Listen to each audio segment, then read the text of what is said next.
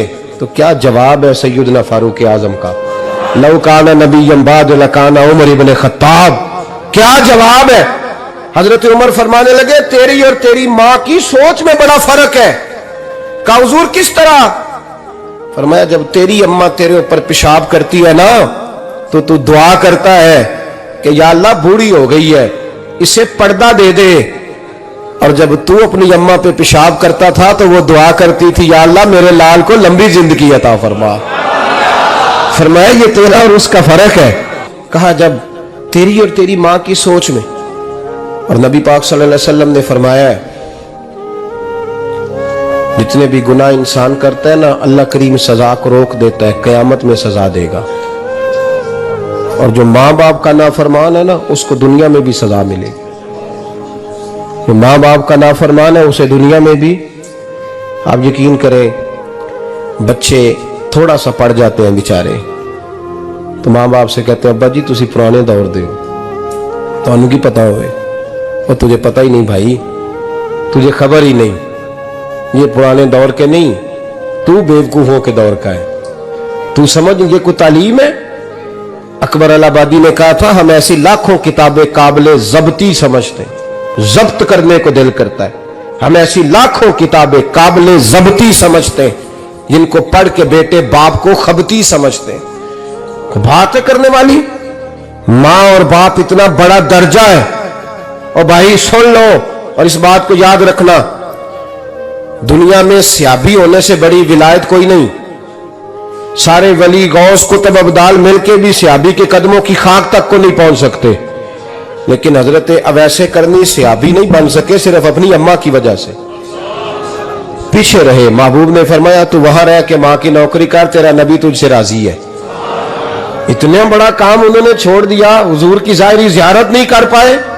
اور تو کہتا ہے میں فلانے پیر صاحب کے آستانے پہ ہوتا ہوں, اماں بڑے بھائی کے پاس ہوتی ہے, میں جاتا ہوں تنظیموں کے ساتھ جماعتوں کے ساتھ اور اماں فلانے کے ساتھ. یہ کیسی بات ہوئی؟ یہ کس طرح کا مسئلہ ہوا؟ جو تیری ڈیوٹی ہے اس ڈیوٹی کو پہلے ادا کر, نوکری کو پہلے کر, فرائض کا ادائیگی پہلے کر. تو فرض چھوڑ کے نفل کے پیچھے جا رہا ہے, اس کام کو پہلے سر انجام دے. میرے نبی پاک صلی اللہ علیہ وسلم نے فرمایا والدین کے نافرمان کو دنیا میں سزا ملتی.